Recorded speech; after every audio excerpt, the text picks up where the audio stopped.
You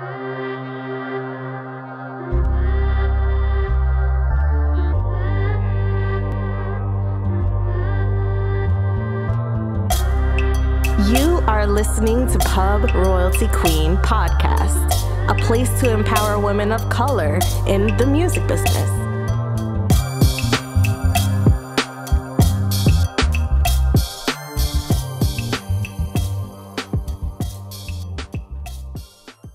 Welcome to Pub Royalty Queen Podcast. This is your host, Janisha Jones, back with another special guest. Today we have Jessica Essix. Jessica is currently a senior royalties analyst at SONY Music and was formerly processing mechanical licensing for Cobalt Music Publishing and AWOL. I've had the pleasure of getting to know Jessica and watching her grow professionally while at Cobalt Music, and we just continue to have a great relationship several years later. She exudes big boss energy, so I'm very proud of her and just definitely needs to have her on the show. So without further ado, welcome Jessica to Pub Royalty Queen Podcast, and let's just dive right in. First of all, how are you feeling today? I'm good, girl. I know I'm happy to be doing this podcast, and I'm excited to get into it with you for sure. This is amazing. Awesome. So tell us about your journey through the music industry and what roles led you to become senior royalties analyst at SONY. Oh gosh. I want to say it started, I've always wanted to be in the music industry, obviously, since I was a kid. I actually thought I was going to be Beyonce. Don't know why I thought that, but it pretty much started like my senior year of college and undergrad. Like I didn't quite know what direction I wanted to go in, where in the music industry I wanted to work, but I had two meetings with two professors of mine, Hal Weary and Dennis Teeney, and those two men kind of led me and told me, hey, what do you want to do? And I was like, well, I want to work in the music industry. But they were like, but what do you mean by that? And I was like, well, dang, I didn't know I had to give details. So I said, I want to be in New York or LA, where the music scene is really hot. And then Hal Weary just pointed me in the direction of William Patterson University. And so without any thought, he showed me the website, because he actually is an alum of that school as well, and showed me the alum spotlight of all the companies that alum from that program were working at, and they were working at SONY Music and Universal, Warner, and all these other big names, obviously. And so without even a second thought, this is me still living in Michigan, obviously, because I went to Wayne State for undergrad, and I essentially took his word. He gave me the advisor for the school. I called them up that very day and said, hey, I want to apply for this Master's of Business Administration Music Management program. And from there, it just took off. And then I didn't even visit William Patterson or anything. I had never even been to New Jersey. So wow. I literally just like hopped on a plane the following, like that summer, and started my MBA program. And then I networked like crazy, went to every event that the program had. I went to different studios and different seminars and everything, and met a lot of people, made the connections. And next thing I know, I ended up at Cobalt Music as my second internship, because we had to do two for the program. And that's kind of what started the journey growing up in New York.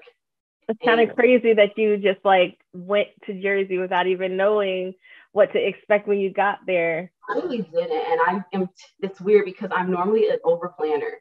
So like I plan everything. So for me to just jump up and say, oh, I'm going to this school in a state that I've never been to, after saying that I would never go to grad school, I was completely schooled out. I was like, I'm getting this bachelor's degree and I'm done.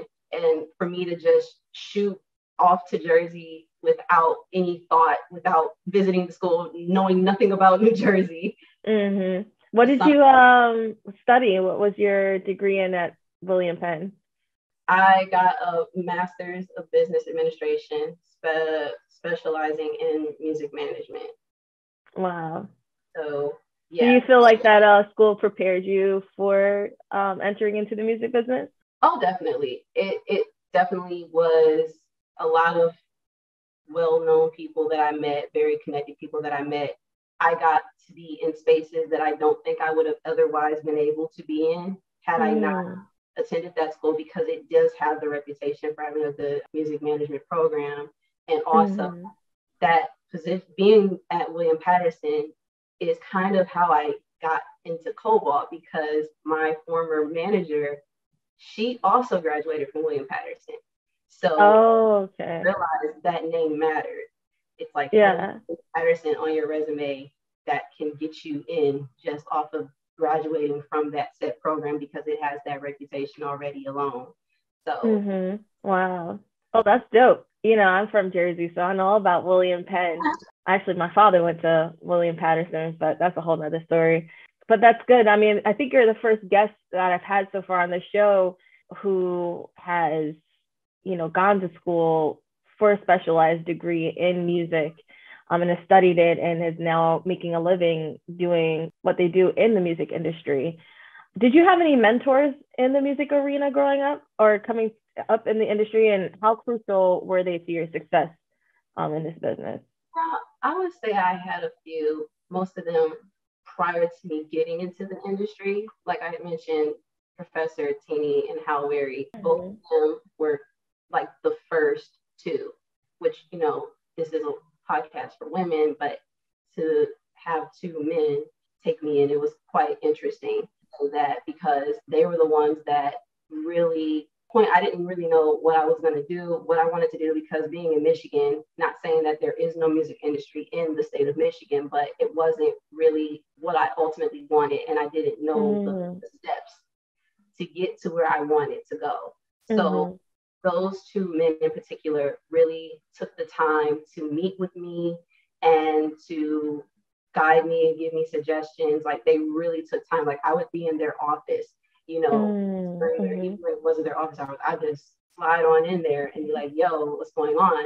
Because they were in charge of the music business department at my school, my undergrad university. So I would just push to be like, hey, what is the next steps here? And what is the approach that I need to take? And if they had any advice, they were more than willing to give me that advice. And they believed in me. They always encouraged me. I never felt intimidated or short-sighted by them or felt like they were trying to undercut me. I never felt that way. So that's a blessing. Shout out to the men out there that are, you know, out there supporting women and helping lift them up in this industry, because it is very competitive and we are few and far between. So shout out to them. For sure.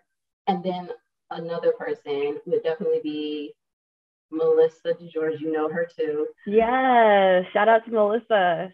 She actually was my manager when I did the internship with mechanical licensing, and she was like really patient with me as well, and really seemed invested in my development and really interested in my growth and me really getting my feet wet in the industry officially. Like she really cared, and she was just a sweet person, always encouraging me and pushing me and saying, hey, don't let anybody tell you that you can't do this, or don't take no, or don't be shy, because I naturally am a shy person.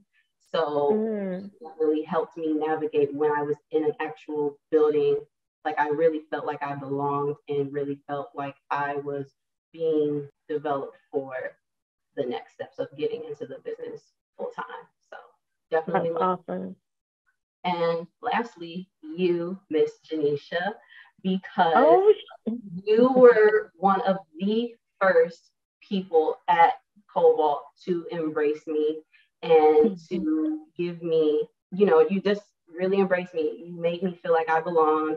You really took the time to get to know me and show me around, just give me some tips here and there. And just as a confidant, if I'm having a bad day or something was going on, I was like, okay, I can talk to Janisha. I trust her to like help me if I'm stressed out about anything, or like, who do I need to talk to about this? Or if I wanted to do this in the industry, or if I want to do that, how do I go about it? You were always so open to me. So I am like truly thankful for meeting someone like you, and you're an Aries. So that's, I was like, we naturally just had that connection. Yeah. So I definitely am grateful to you. So I definitely had Of to include course. that list. Well, I mean, that just warms my heart to hear. I feel like whenever you're offered the opportunity to, you should always just kind of reach out. And, if I see someone out there that, I mean, you have similar experiences that I did. Like you started at Memory Lane Music Group, and that's where I started in publishing. So then the fact that we were both ended up at Cobalt at the same time, I just saw a lot of myself in you. And so I just obviously naturally gravitated towards you for that reason. Because I wish I had someone while I was coming up to kind of take me under their wing in a way. And yeah, so it's really just a way for me to pay it back. You know what I mean? The fact that we've been able to establish a friendship and trust between us over the years too. That's something that just cultivates from having genuine connection with someone. So yes, I mean, Aries in the building. At the same time, we do speak the same language, so that helps. But just the fact that you're, ambitious, talented young woman, I've always just wanted to look out for you, like my little sister. You know what I mean? So. Oh, so like it's a great feeling because I don't have any sisters or brothers, so like I definitely appreciate that for sure. Of course, I'm always be here for you. So there are so many challenges that are unique to women of color in the music industry. Can you describe for me or us one specific challenge that you've had to overcome? Yeah, I remember, especially when I got my first time role with Cobalt AWOL, I definitely struggled with speaking up for myself in the sense of I remember when Melissa left, I was technically hired to be a client admin assistant, but I was still taking on some of her responsibilities of doing mechanical licensing. So I was doing double duty. And so that's how it started with me working full time, kind of doing two people's jobs, but not being paid. So I remember when it came time to do evaluations, I think that following year, I struggled with feeling like I had the confidence to speak up for myself and say, hey, I'm ready for more responsibility. It took me a while to really advocate for myself and feel like I really believe like, hey, you are capable of getting the promotion. You are capable and you are very deserving of more. But I didn't believe that in myself at first. I would always second guess myself. And I honestly feel like as women, we do that a lot. We Totally. second guess ourselves so much and we kind of write ourselves off before we even give ourselves a chance. So it's so true. That is like such a word because I mean, even, 10 years in the game and even with, prior interviews that I've had, that's kind of a common thing is that we're all realizing we've been selling ourselves short in a lot of ways, just accepting the status quo or being too afraid to speak up for ourselves, accept additional responsibilities or ask for additional responsibilities when we're ready for it. So that's crazy that you've already, experienced something like that. Yeah, it was definitely like I've always had this ambitious spirit. Like I've always been like, okay, this is what I'm doing now, but I'm always thinking ahead too. Like, okay, what's next? Where do I want to go from here? And what steps do I need to take in order to get there? But when it came time to like, okay, this is your place to let it be known. Like, this is what I'm doing now. This is why I feel this is the next step in the direction I'm going. But I was so timid because I had that, oh, I'm new, I'm fresh into the business. I'm not in a position where I can make these kinds of suggestions, or I just didn't believe that I could do that. I didn't think that, oh, if I do this, I'll come off as that typical, woman that thinks she knows everything or she's asking for too much too soon. So it took me some time to like get those voices out of my head. And even now, sometimes I still struggle with that because this position that I have now, I actually almost talked myself out of applying for it because I said that I was not ready. I was an analyst. I can't be an analyst. And then I had a conversation with my mom, and my mom's like, no, you don't tell you no. You let them tell you no. Shout out to moms. She like that's gonna stick with me. She's like, you don't tell yourself no, you let them tell you no, because the reality is there's a whole bunch of people out here who have positions that they really shouldn't have, if we're being honest, that they're not really qualified for, if we're keeping it 100. So that's why she was like, no, don't do that to yourself. So even now I still struggle with second guessing, but definitely I have learned to speak up and advocate for myself and say, yo, this is what I know that I deserve. This is what I know that I'm worth. Not in a begging kind of way, because I don't believe in begging for nothing, but I definitely found my voice. Yes, I love that. Not for that. Yes, I think it's so pivotal to share that, you know, we all have those instances where we have to get out of our own heads and really see ourselves as the executives that we want to be, as the professionals that we want to be, and not allow, you know, the protocols of things sometimes to get in the way. Or just like your mom said, a lot of our constituents are there not necessarily off of merit, not necessarily off of competence, but just off the strength of believing in themselves and saying, hey, I can do that, not knowing how to do it, but I'll learn, you know. That's the kind of grace that I feel like we don't necessarily give ourselves as Black women in the music industry. We kind of want to be told, okay, here's a lane for you and that kind of thing. But yeah, I get it. And I saw it like even outside of just the one-on-one with your manager or something. I struggled in meetings where I would have these thoughts and these recommendations, but I would stop myself from saying anything in meetings for so long. But now I'm like, I would just fire it off, like obviously in a way, but I'm no longer afraid to express my ideas, even if they may not agree or think that they're great. I no longer care if they agree. I don't care anymore if they think it's a good idea. I think it's a good idea and I'm going to share it, obviously within reason, but I'm going to put it out there that I'm not fearful anymore. I'm going to speak. And if I believe that I can add some value to whatever it is that's being discussed at the moment, I am going to do that. And I don't think about it anymore. I just do it. So I'm so proud of you for that. Honestly, like that's the kind of confidence and drive and determination that we need to hear from one another. And it's something I wish I had instilled in myself at the time. I just always looked at things like, yeah, you know what, I will speak up, I'll say something, but I'll anticipate a no, which is almost self-sabotaging in a way, like, oh, they're going to say no. But at the same time, then I've prepared myself for that no. And I've decided then to create a room or space for myself.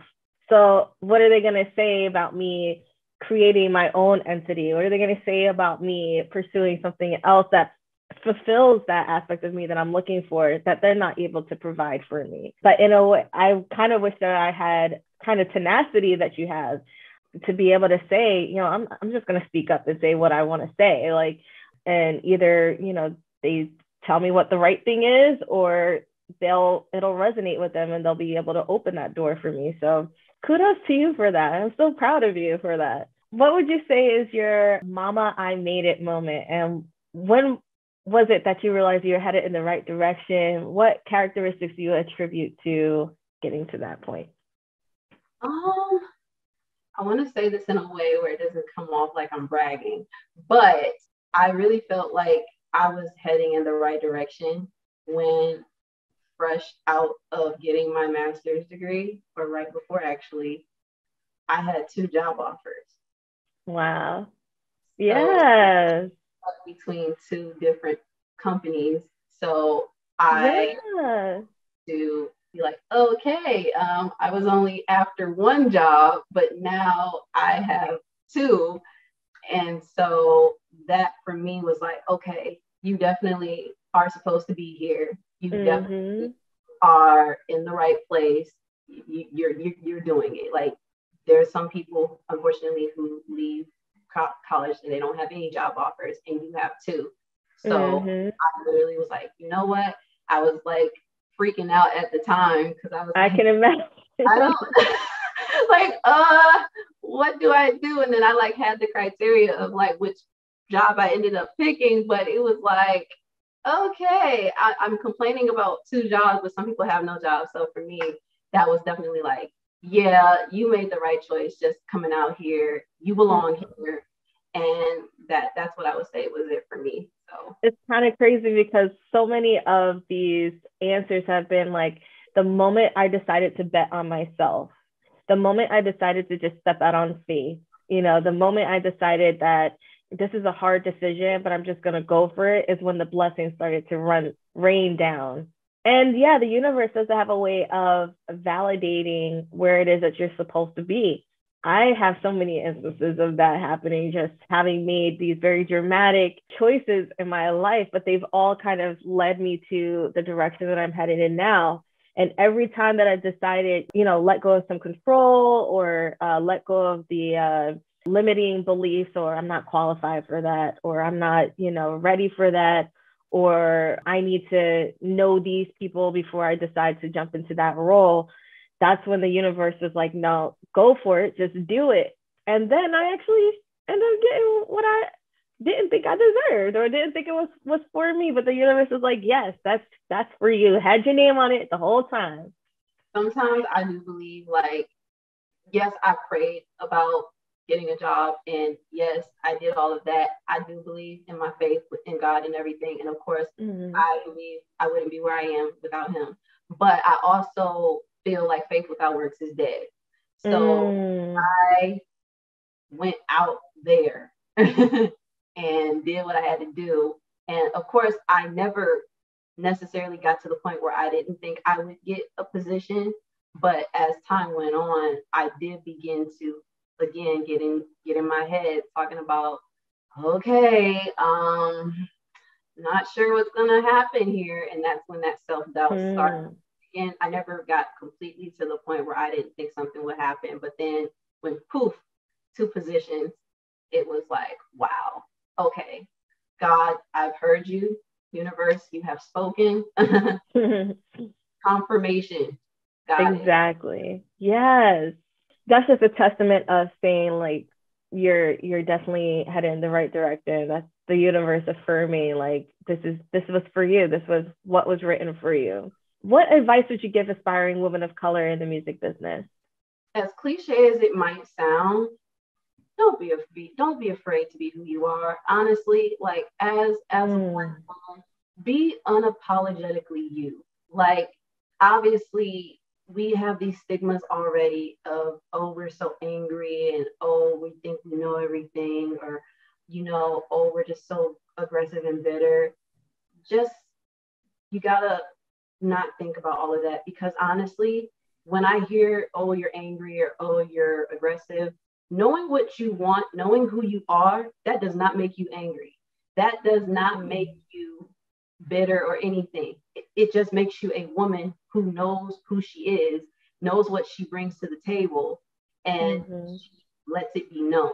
And if that's angry or if that's aggressive, oh well. Not my problem. Like, if you perceive me as angry, that's your problem. When I hear angry black woman, I'm not angry. I just know who I am, and I stand for it. Yes. And I just like that's where I'm like, I'm so nonchalant at this point. I'm so unapologetically who I am at this point. Like, it's just kind of a default for me at this point. It's like I can't spend my life worrying about other people and what their thoughts are of me. I just can't do that anymore, because I'm standing in the way of my growth and my development. I can't worry so much about that. What's for me, and that's that. And I think if you keep that mindset, what is for you will be for you. So that would be my advice to younger Black women who aspire. Be unapologetically who you are. Understand that being angry or called angry or aggressive, it's not aggressive. You're not being aggressive. You're not being angry. You're just a woman who knows what she is worth knows what she can offer, knows what she is capable of, and that's it. Jessica Essix, ladies and gentlemen, dropping bars, dropping gems on you. It's a fact though, and you know it's definitely easier said than done. Yeah. You know, it's taken a long time for me to even be able to show up as myself and say, you know what, I'm fine the way I am. I don't have to code switch. Y'all know what I'm trying to say. Like happened for me overnight either. And I don't want anyone to think, oh, this is like a light switch. It's not. It takes trial and error. Sometimes you gotta be in a scenario and you gotta go through the road and you gotta go through the journey to find and come to that realization and that aha. So definitely not like a flip of a light switch. It's definitely not that. Yeah, that's something that I would say even up until recently, I didn't even feel comfortable showing up as my full self, my full authentic Janisha in all her glory, with the hair done like this, you know, the outfits like that, you know what I mean? Until I would say my aunt, she actually is the one that was like, you know what? It doesn't matter. Be yourself. Be yourself. Show up as yourself. And if they don't like it, that's on them. Just to your point, that's on them. That's not your problem. As long as you get your job done, as long as you're doing your work, what else do they have to say? So yeah, that's another thing. And I also want to just say that your presence at work as a Black woman is always going to be perceived as a threat. And I feel like because we do have what I call the special sauce, you know, we come in and we show out. We don't just do what the average person does. We are taught to overachieve. You got to work harder than the next person. So when we do come up in that sense, we do go above and beyond sometimes our constituents. And that is perceived as, oh, I got to make sure I withhold some information because she's going to overdo it. Or I have to just make sure that she's only privy to certain things. Sometimes there's a little bit of sabotage happening there. But I digress. It's just some things that I've experienced. I just wanted to bring. No, there have definitely been some coworkers that I definitely felt that energy, specifically workers, where I felt that vibe of envy slash jealousy and not really taking me seriously. So I'm thought, oh, she's just an assistant. She's just starting out. She anything, or my voice or my opinion, it's not valued. It doesn't matter. She doesn't know anything. I've been here for however many years. How could you tell me what I know, or blah, blah, blah. So I definitely have experienced that, and I have learned to just take it for what it is. And I have accepted everybody ain't gonna like you. My mother told me that, so she's like, everybody ain't gonna like you, and that's okay. And I've learned to be okay with the fact that everybody's not gonna like me, everybody's not going to agree with me, and I don't have to be, sad or angry about it. It just is. It's just facts of life. It's the facts of life. As long as you like yourself. Right. Like, I know what I am capable of, what I bring to the table, and I know who I am on the inside and the outside. So that's really all that matters. I love it. If there was one thing that you could have done differently in regards to pursuing your career, whether it was like you getting in your own way, mismanagement, any kind of situation like that, what would it have been? Honestly, there's not a thing I would have done differently to get to where I am. I love that. Now that I really think about that question, I probably wrote something totally different. But I really don't have any regrets or anything that I've done thus far. If anything, I probably would have pushed a little harder for myself in the beginning, like I said before. But other than that, nothing that I've done so far to get to this point, I don't have any second thoughts about it.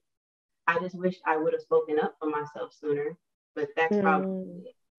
That's also that part of the growth, is being able to evaluate when you could have said, advocated for yourself, when you could have used your voice.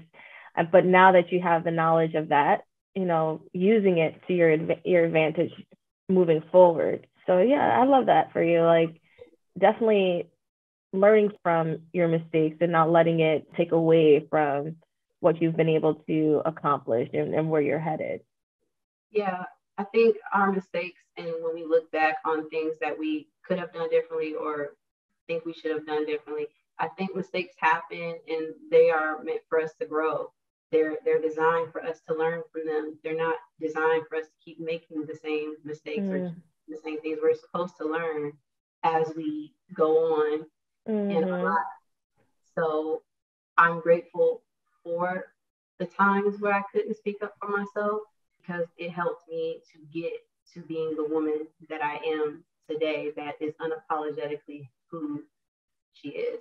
So just lovely. I can't even tell you how proud I am of you, because I've seen your growth. I've seen you, from the shy woman in the office, the newbie in the office, to this now like just flourishing woman who's taking ownership of who she is, what she knows, and going after her dreams. I love seeing that. Aww. I love being a part of that. I feel like the sisterhood bond is something that we're learning, I think, as a community to really hold dear to our hearts. Like, we're coming up together, and any knowledge that we have to share, we should be open to sharing it with one another. Some things that I've gone through in the industry, not necessarily are things that you'll experience, but it can give you some insight into scenarios so that you can make a wiser decision. And then the things that you're going through helps keep me privy to what are the youngins out there really experiencing? Like, what are the newer challenges that you're facing that, as a director, as a leader now, that I need to be aware of? So it's a two-way street. And we already talked about this, but in what ways can women of color advocate for one another? And we're taught to compete against one another. We're taught to, that there's only one seat at the table for us. How can we establish deeper bonds amongst us and help lift each other up? I think that it's as simple as, if you see a sister, say hello, embrace her.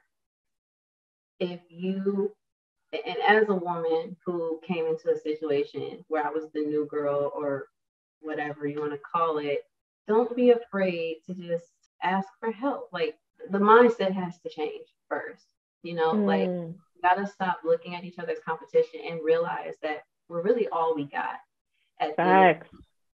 And we have to mentally shift our thought process, and not seeing each other as a competitor, but seeing you are my sister. Like, you are my sister. And like, when you embrace me, I really truly appreciated that, because I wasn't fully embraced by all women of color in that office. I won't say any names, but I did. There weren't so many of us. Let's just start there. Yeah. I didn't necessarily feel that, but I definitely think that, just start with a simple hello, and like, just start a conversation. Like, let's start there. Let's start with that. And if they ask a question, answer the question. Answering the question ain't gonna hurt nobody. They ain't gonna hurt nobody. So I just think that it starts with just having to change the mindset, change the way we look at things. Stop looking at each other as we're not each other's competition. We're all in the same space. We're all in the same predicament. Might not be exactly the same circumstances, but we're all Black women at the end of the day trying to navigate this business. We all share a common conflict in that regard. Just being so instead of looking at all of the things that split us up, let's focus on what brings us together in that common scenario that we have. Let's put more emphasis on that and how we can work together to bridge that gap. That was so thoughtful. Thanks for sharing that. And you're absolutely right. I'm the type of person that has the confidence to go up to just about anybody. So it was nothing for me to come up to you and be like, what's going on, girl? Like, and it was just great. That you were receptive to that too, because some people would be off put by some random girl coming up to them, trying to get to know them and make them feel comfortable. So I'm grateful that you even received that in the way that I was hoping you would. I definitely did, because I realized early on that relationships are important. And like relationships in general are important, but especially in this business, relationships are critical.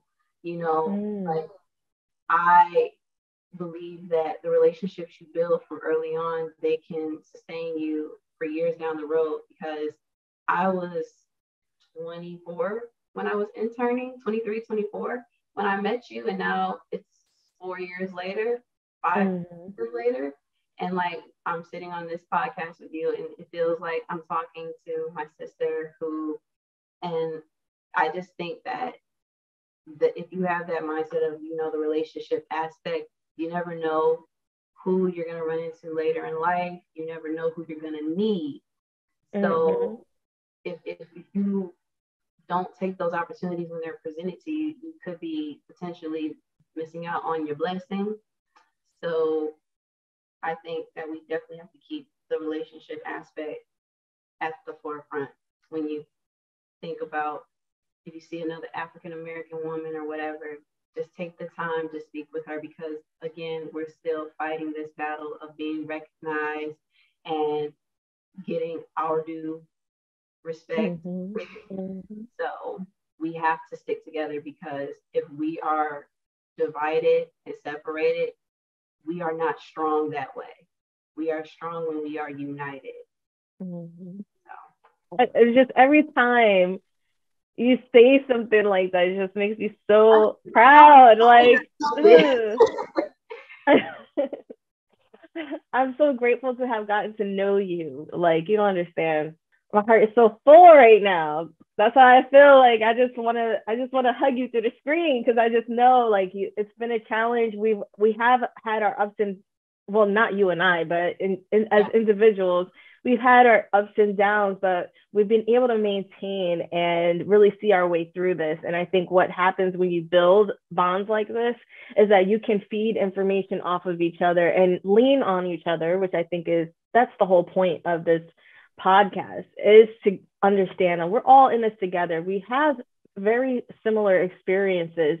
So if you feel comfortable enough to share those with me, and I can give you some comfort and some advice, and you can give me the same thing, and we can lift each other, because like you said, there aren't many of us in this space. There aren't enough of us in positions of power where we can say, hey, I know someone exactly for this job, let me pull her in. Like that's where we need to be. That's where we need to be. So the fact that that you can so eloquently put that together is just so like, yes, there's hope.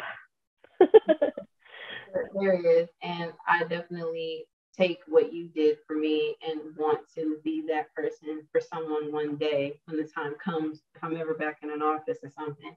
But I definitely believe we have to keep that mindset, and we do that.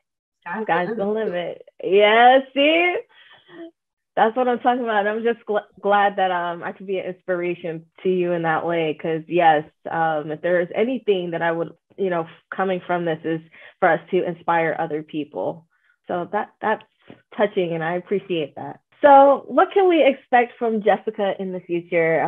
What projects excite you at the moment? No projects at the moment, but you will continue to see me progress in this business, whether that be doing what I do now as a senior analyst, killing it in the game. And yeah, you can follow me on Instagram _JCE Lovely, or Facebook Jessica Essix, or my LinkedIn Jessica Essix.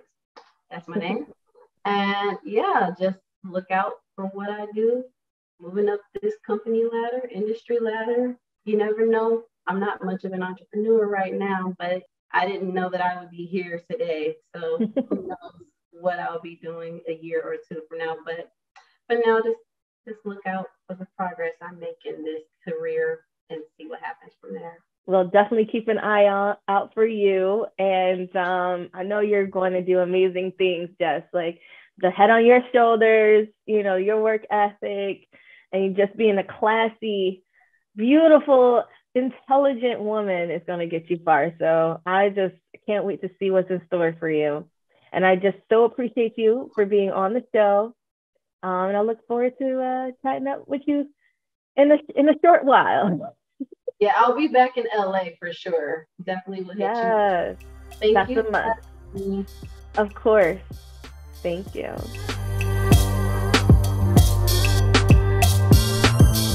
Remember, stay positive, inspired, and true to yourself. Go out there and kill it.